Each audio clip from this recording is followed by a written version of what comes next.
Bonjour, mesdames et messieurs. C'est un grand plaisir d'être là avec un public tellement grand. Et puis, j'aimerais vous présenter nos produits, ce que nous faisons ensemble, mais ce qui est très important, c'est à dire deux choses. Toutes nos prestations sont faites en trois langues nationales.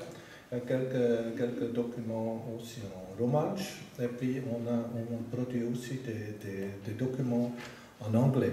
Mais ce qui est important, on travaille pour les trois langues régionales de la Suisse, alors ça veut dire italien, allemand et français. Et puis la deuxième chose que j'aimerais vous dire, que j'aimerais insister, je ne voudrais pas être seul ici devant vous. Je voulais faire mon intervention avec Michel Etienne, qui est un représentant de canton, et puis on aimerait vous expliquer comment on travaille ensemble. Et puis je donne déjà la parole à Michel. Merci. Voilà, bonjour mesdames, bonjour messieurs. Je suis très content de voir un public, une salle pleine pour cette journée consacrée aux formatrices et aux formateurs. Très content parce que c'est vrai que l'entreprise formatrice, ceux qui se donnent la peine de former, eh bien, ce sont les partenaires incontournables si on veut parler de formation duale. Et j'ai souvent dit dans les séances, dans les diverses discussions, que l'entreprise formatrice, c'est souvent le parent pauvre. Alors je suis très content que l'IFFB et l'École de la construction aient décidé de consacrer cette journée. Et je suis content qu'elle ait suscité autant d'intérêt, ce qui est démontré par votre présence. Voilà. Donc, on m'a demandé de participer parce que je suis à la fois membre de la commission spécialisée qui participe qui édite tous ces documents, vous aurez l'occasion de voir. Et puis, parallèlement, je suis aussi pour le canton de Neuchâtel le responsable de l'organisation des cours pour formatrices et formateurs. Donc, à ce titre, je suis un utilisateur des produits dont je participe à la rédaction, voilà, ou au contrôle qualité.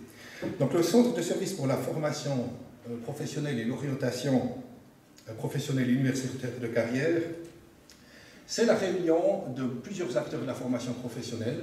On y trouve des représentants cotonaux, on y retrouve des représentants du CEFRI, de la Conférence suisse de formation professionnelle, et on a une unité média formation professionnelle qui est dirigée par M. Peter Knutti. Voilà, cette commission spécialisée qui s'appelle information en formation professionnelle, c'est le fruit d'un long travail depuis des années, on peut dire depuis la deuxième moitié du XXe siècle. Les cantons travaillent déjà ensemble pour avoir des outils communs dans le monde de la formation professionnelle. D'abord, il y avait deux instances qui s'appelaient la Conférence romande et latine des services de formation professionnelle, d'un côté, la CRFP, peut-être les anciens parmi s'en souviennent, et puis la DBK, qui est la Deutsch-Schweizerische Berufsbildungskonferenz. C'est juste Peter. Voilà, avec l'accent bourguignon. Voilà. Et puis, on a d'abord eu la Conférence suisse de formation professionnelle, qui participe aussi à ces travaux. À un moment donné, on a réuni ces activités romandes et latines et alémaniques, oui, pour à partir d'un moment avoir la conférence suisse de formation professionnelle et le centre de service à partir de 2007. Voilà, c'est depuis 2007 que ces acteurs se réunissent régulièrement pour produire tous ces documents qui sont utilisés en commun dans toute la Suisse. Voilà, alors moi-même je vous présenterai un petit peu le lien entre ces documents et l'utilisation que j'en fais au cours pour formatrices et formateurs, simplement pour vous dire que dans le canton de Neuchâtel, qui fait 180 000 habitants à peu près, il y a déjà 9 000 personnes qui ont suivi ces cours, donc ça fait une bonne part de la population, mine de rien, si on veut faire un peu de la politique comme électeur. Voilà, et puis on a à peu près par année maintenant 480 personnes. Alors Neuchâtel, c'est un petit canton. Si je demande à mon collègue Daniel Hugues Vaudois, il va vous dire qu'il en a beaucoup plus que moi. Alors on a voilà, des expériences des grands cantons, des petits cantons. Je vous parlerai un peu de l'expérience d'un canton de 180 000 habitants.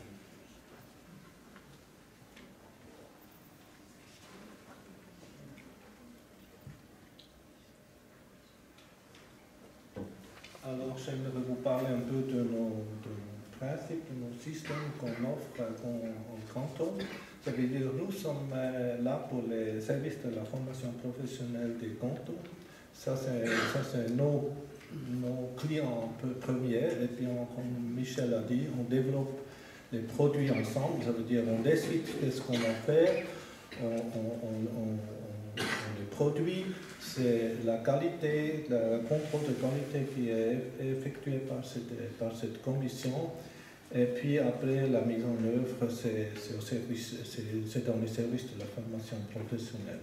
Et puis on a un système des produits qu'on a développé ensemble, ça veut dire au centre, on a le manuel.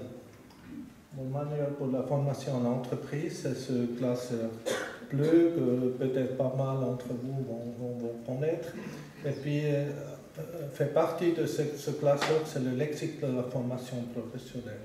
Et le lexique, c'est un autre produit le plus demandé auprès des utilisateurs. Et puis, ces documents sont liés une certaine série de produits qu'on va vous présenter en détail et qu'on va vous présenter l'utilisation de ces produits.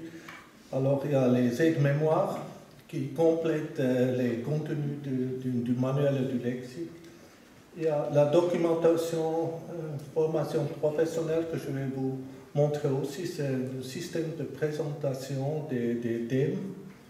Et puis, il y a un site de base, c'est la formationprof.ch, et puis un site direct pour le manuel, un site direct pour le lexique. Ça veut dire le lexique, vous trouvez, il y a aussi quelques exemplaires ici, vous trouvez de imprimer, mais aussi online, vous pouvez consulter à chaque instant donc, ce lexique.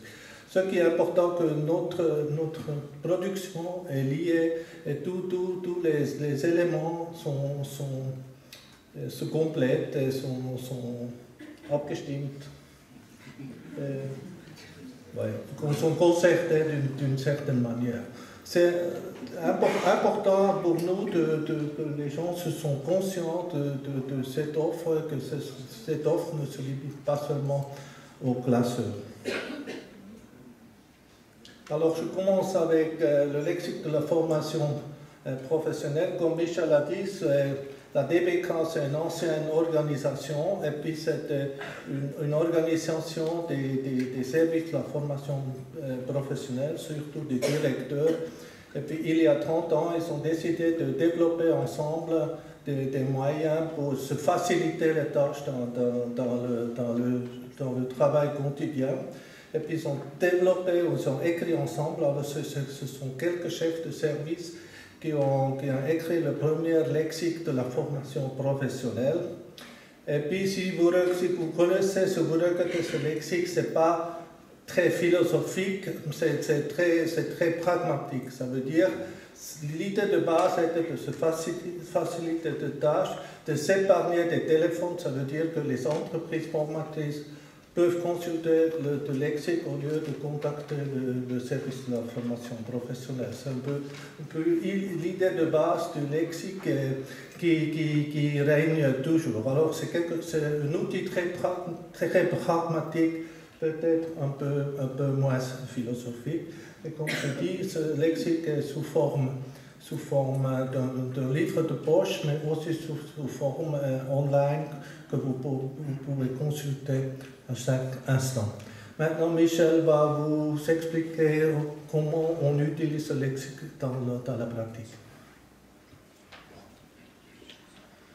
Voilà, en effet, à la base, ce lexique, c'était pour encourager les entreprises à s'y référer plutôt que de téléphoner chaque fois qu'il y avait un problème aux offices de formation professionnelle dans les cantons. J'avais beaucoup soutenu à l'époque l'idée qu'on parte du principe d'un document commun dans toute la Suisse. Et je suis très content qu'on soit arrivé à ce résultat d'avoir ce document. Voilà, ce document, il est utilisé par les entreprises, mais il est aussi très utilisé par les offices de formation professionnelle. Je connais des conseillers en formation professionnelle, je crois que dans le canton, on dit des commissaires. Oui, voilà. Enfin, il y a les inspecteurs, des commissaires, il y a des conseillers en formation professionnelle. Selon les cantons, il y a différentes terminologies. Mais je connais des personnes qui font la surveillance d'apprentissage, en fait, c'est de ça qu'il s'agit, qui ne sortent jamais, quand ils sont dans l'exercice de leur métier, sans le lexique dans leur valise. Voilà. parce qu'à tout moment, il y a des questions qui peuvent venir, il y a personne le monde de la formation professionnelle est extrêmement vaste, il n'y a personne qui maîtrise tout, et là, on a une mini-encyclopédie qui nous fait un résumé magnifique, et puis qui vous donne, à partir de mots-clés comme ça, quelques explications sur l'aspect juridique, l'éclairage juridique, les questions qu'on peut se poser, et puis après qui vous renvoie aux bases légales qui sont le Code des obligations, la loi fédérale sur le travail, la loi fédérale sur la formation professionnelle et son ordonnance. Voilà. Alors dans le cadre des cours que j'organise pour le canton de Neuchâtel et que j'anime aussi, en partie, on utilise systématiquement le guide, parce qu'il faut un petit peu s'y familiariser au guide, parce que, je regarde un petit peu le mot apprentissage, par exemple, vous ne le trouvez pas dans le lexique. Il faut se référer, on a un petit peu depuis 2004, depuis la 4e mouture de la loi fédérale sur la formation professionnelle, on a un petit peu académisé la terminologie. Alors on ne parle plus d'apprentissage, on parle de formation professionnelle initiale, 2 ans pour les AFP, 3 ou 4 ans pour les CFP. Alors si vous voulez chercher apprentissage, il faut aller sous formation professionnelle initiale. Sous apprentissage, vous n'allez trouver que les apprentissages complémentaires, comme par exemple le cuisinier en diététique. Voilà. De même, vous ne trouvez pas l'apprenti. Vous trouvez la personne en formation, ou la PEF pour les initiés. Vous savez qu'il y avait apprenti, apprenant, ceux qui pensent être à la page en disant apprenant maintenant, une page de retard parce qu'on dit de nouveau apprenti, enfin, etc. Voilà, hein, c'est allé jusqu'à l'Académie française quand même cette histoire. Voilà, et il y a ensuite le journal de travail qui devient un dossier de formation. Il faut un petit peu. Alors, les entreprises ne se familiarisent, je peux vous le dire, en tant qu'animateur des cours, ne se familiarisent pas avec beaucoup de plaisir, forcément, avec cette nouvelle terminologie. Là, il y a des fois des accrochages, puis il faut leur apprendre à travailler avec ça.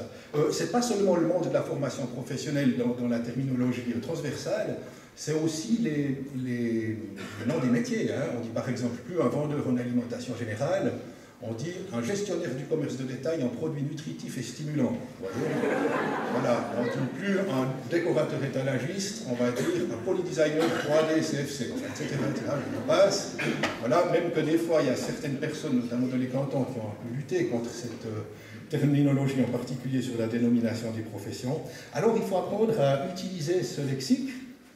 Et dans les cours que j'organise, je propose beaucoup d'interactivité, de travaux en groupe, en disant, ben voilà, maintenant ce lexique, vous allez le sortir, vous allez travailler avec. Je leur propose des situations qui sont toutes tirées de la surveillance de l'apprentissage, et je vais travailler pendant 17 ans. Alors j'ai quelques bons petits exemples qui peuvent être des préoccupations pour les entreprises formatrices.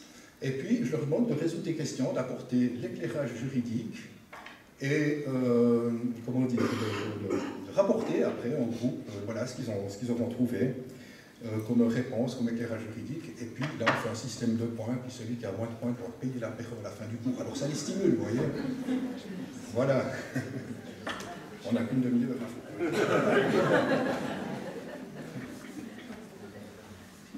Alors, pour compléter, il faut retenir qu'on réalise cette lexique pas seul, on le réalise surtout en collaboration avec le CEFRI.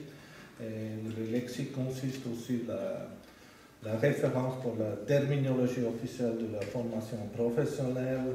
Toujours, on développe dans les 3 langues, ça, il faut pas oublier que c'est pas évident, mais c'est vraiment la référence pour la terminologie de la formation professionnelle. Et puis nos chefs-d'œuvre, c'est ce fameux manuel de classeur bleu que certainement vous connaissez.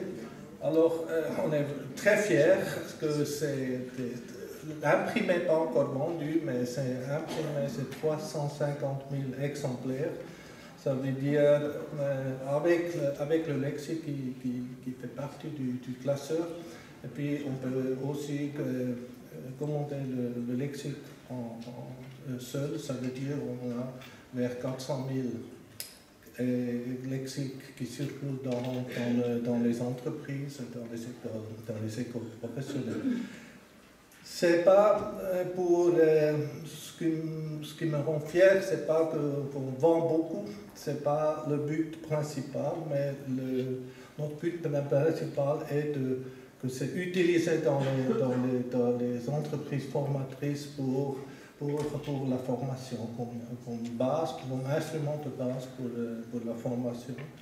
Et puis c'est un accord entre tous les cantons de la Suisse de s'exprimer à travers ce manuel, qu'est-ce qu'on entend comme système dual et comment on met en œuvre le système dual en Suisse. Alors c'est un commitment, un mot allemand, un commitment, un accord entre tous les services de la formation professionnelle de la Suisse et de définir la formation en entreprise.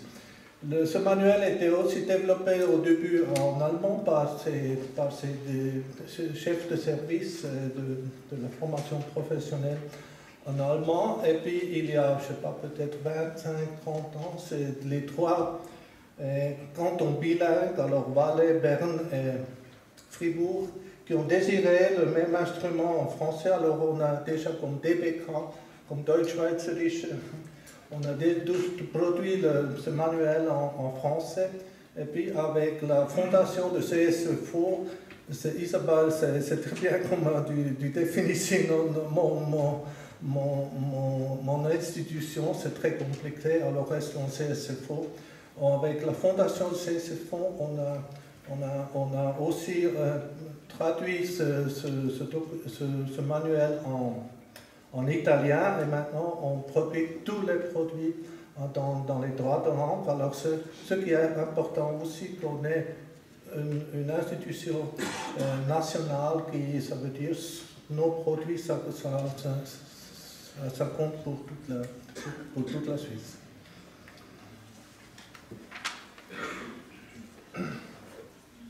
Voilà, j'étais aussi chargé de vous dire que ce n'est pas seulement en français, allemand, italien, mais il y a aussi une partie des documents qui sont en français. Le lexique, par exemple, on le trouve en anglais. Il est là, quelques exemplaires. En plein centre. Voilà, alors, actuellement c'est la 3e édition qu'on utilise de ce manuel du formateur. La 4e est en préparation. Et puis, ce qu'il a de formidable, ce manuel du formateur, c'est qu'il reprend tous les thèmes qui font partie du plan cadre des cours pour formatrices et formateurs, qui a un plan cadre fédéral. Ce n'est pas chaque canton qui organise le cours comme il veut. Il y a des objectifs de formation qui sont donnés, qui viennent de la Confédération. Voilà. Alors c'est très important dans les cours qu'on fasse toujours le lien entre les thèmes qui sont donnés, il y en a une douzaine en gros, et puis le manuel. C'est dommage de le prendre et de ne pas l'utiliser. On essaye de familiariser les formatrices formateurs en entreprise avec l'utilisation du manuel. Alors moi j'ai un petit truc comme ça qui m'est propre. Alors, je ne sais pas si les autres cantons le font aussi, mes collègues. C'est que dans chaque cours qui démarre, je vais faire une petite introduction.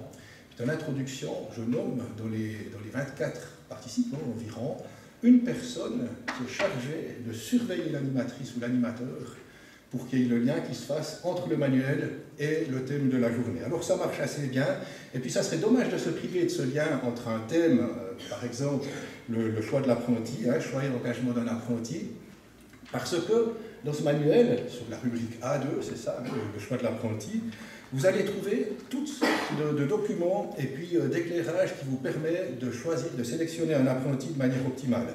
Alors d'abord, on vous proposera de faire un profil d'exigence de l'apprenti. Il y en a un qui est proposé dans le manuel, mais après vous pouvez l'affiner en fonction des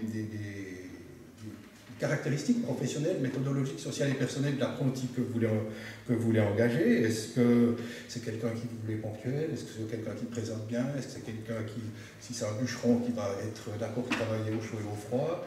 Est-ce que si c'est un horloger, c'est quelqu'un qui n'a pas le Parkinson? Enfin, etc. etc. Voilà. Et puis, vous avez des checklists qui vous permettent aussi de voir toutes sortes de choses, notamment une procédure de sélection, une présélection d'apprentis, un échéancier sur l'ensemble de la procédure, ce que vous devez observer dans le cadre d'un entretien d'embauche. Voilà, il y a aussi des propositions de dire à l'apprenti ce qu'il a vécu dans un stage que vous avez organisé. Et puis, il y a aussi un aide-mémoire qui est consacré à ce thème, du choix et recrutement de l'apprenti. Et puis enfin, c'est construit aussi de manière chronologique.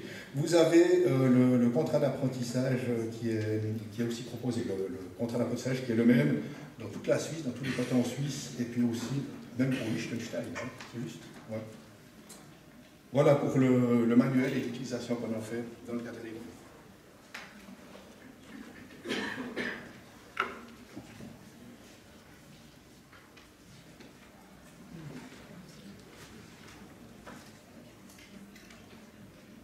Alors, c'est la première fois que j'annonce en public, ça veut dire qu'on est en train de développer un e-book, le manuel en forme d'e-book. C'est Mimita Tsabana qui est là aujourd'hui, qui est le chef de projet. Et puis, si tout marche bien, si tout fonctionne, et pour le moment ça a l'air, on va communiquer en décembre la possibilité d'acheter ce manuel sous forme d'e-book. Et puis on va vous informer dès que ça fonctionne. Alors si tout va bien, à partir de janvier, ça devrait marcher. Et puis il y a deux étapes. Il y a une première étape, un e-book un peu plus simple. Et puis une création du site web dynamique, c'est prévu pour après les premières expériences.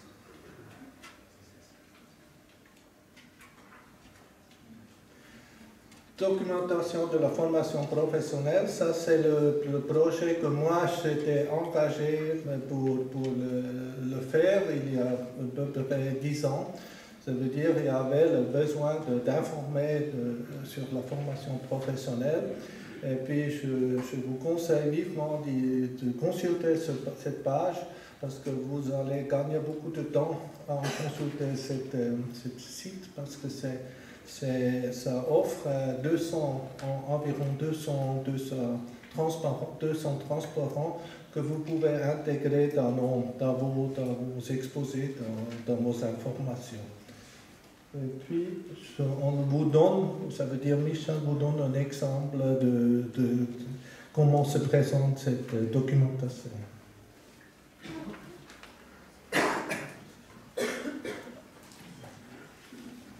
Cette présentation, elle est également très variée. Elle est utile parce qu'elle présente les choses de manière simple, synoptique. Des fois, on peut aussi l'utiliser en tant que responsable formation pour préparer des PowerPoints.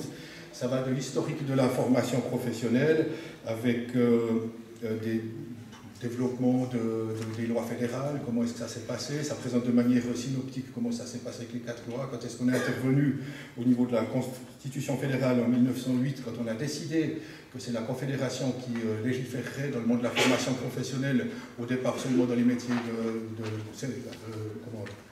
industrie, art, commerce, mais ça excluait les métiers agriculture, les métiers de l'art, etc., comme par exemple danseur-interprète. Donc vous avez des présentations simples qui vous montrent un peu tout le système de la formation professionnelle par des schémas. Alors le dernier qu'on a intégré, c'est celui des travaux dangereux, parce que, vous le savez probablement toutes et tous ici, en 2014, la Confédération a modifié l'ordonnance 5 de la loi sur le travail en abaissant de 16 à 15 ans l'âge auquel des apprentis peuvent effectuer des travaux dangereux.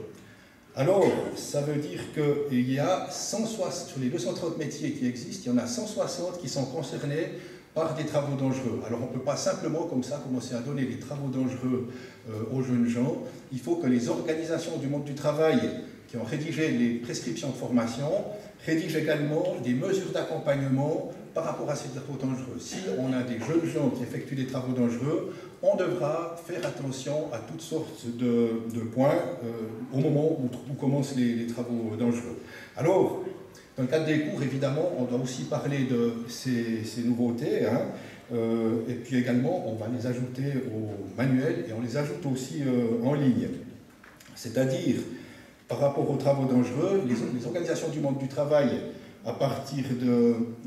ça, c'est un exemple de mesure d'accompagnement. Oui, c'était là, c'est ça, voilà. Ça, c'est un exemple de mesure d'accompagnement. Ça s'appelle l'annexe 2 du plan de formation. Mais si vous allez dans le cadre des sites de vos organisations du monde du travail, respectivement du secrétariat d'État à la formation, recherche et innovation, eh bien, vous allez trouver pour les métiers où c'est déjà réalisé, hein, l'édition de cette annexe 2 relative aux mesures d'accompagnement, vous allez trouver ça sur le site de la profession, avec tout le détail des travaux dangereux auxquels on doit faire attention. Alors là aussi, le CSFO apporte toutes ces précisions et on introduit ça dans le cadre des cours formatrices et formateurs.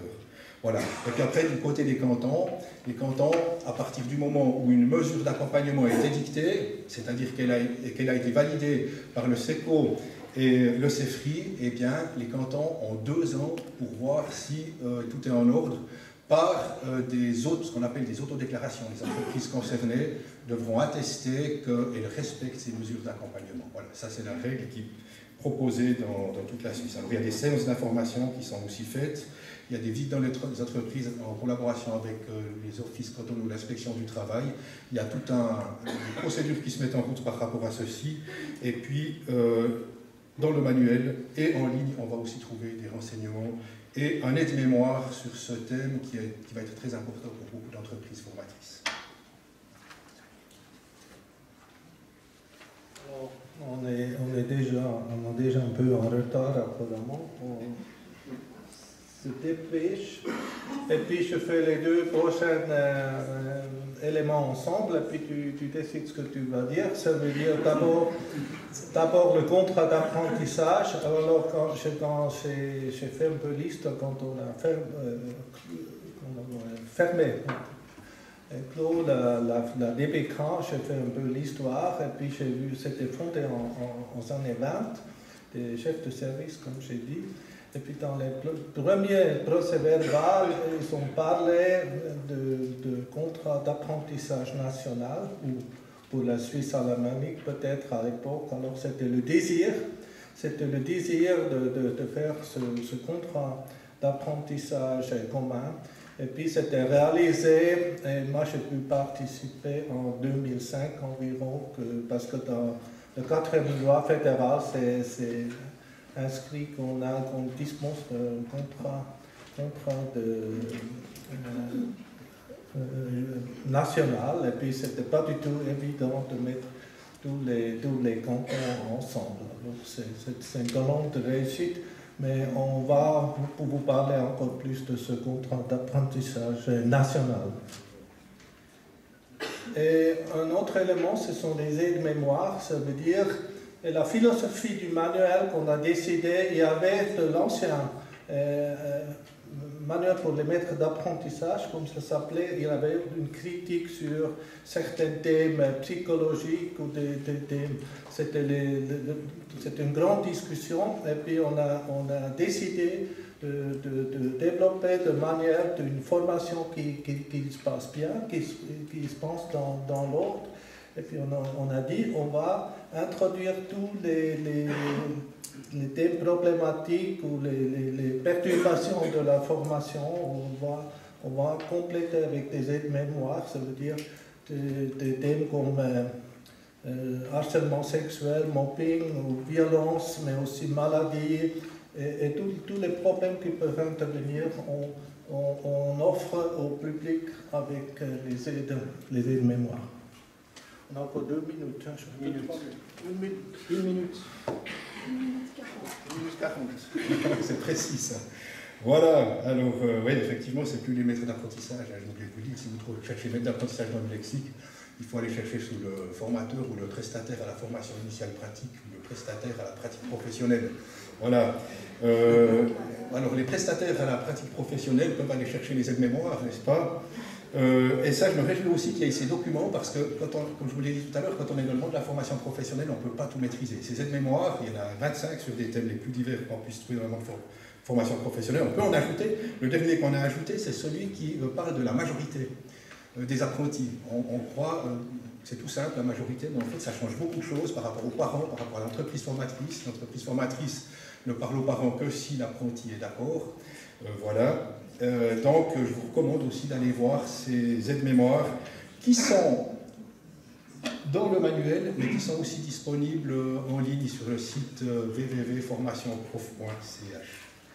Voilà, je te laisse. Alors, je te laisse terminer, Michel. Avec un message, tous nos produits, les résumés de nos produits, vous trouvez en bas sur les tables si vous voulez les consulter. Et puis les premiers voleurs sont les gagnants pour les produits, pour les produits qui sont ici. Ce qui m'est cher, c'est encore de mentionner le newsletter, et puis je te laisse faire ça, et puis de terminer notre intervention. Bon. Ou je le présente. Alors, je vous conseille vivement d'abonner ce newsletter qui tous les 2 semaines qu'on va publier. Et notre objectif avec ce newsletter est de vous informer de manière complète et tout de suite sur tout ce qui se passe et qui est important pour la formation professionnelle. Ça, c'est notre objectif pour toute la Suisse, mais aussi avec des informations sur l'étranger. Alors, vous pouvez facilement l'abonner gratuitement. Merci beaucoup.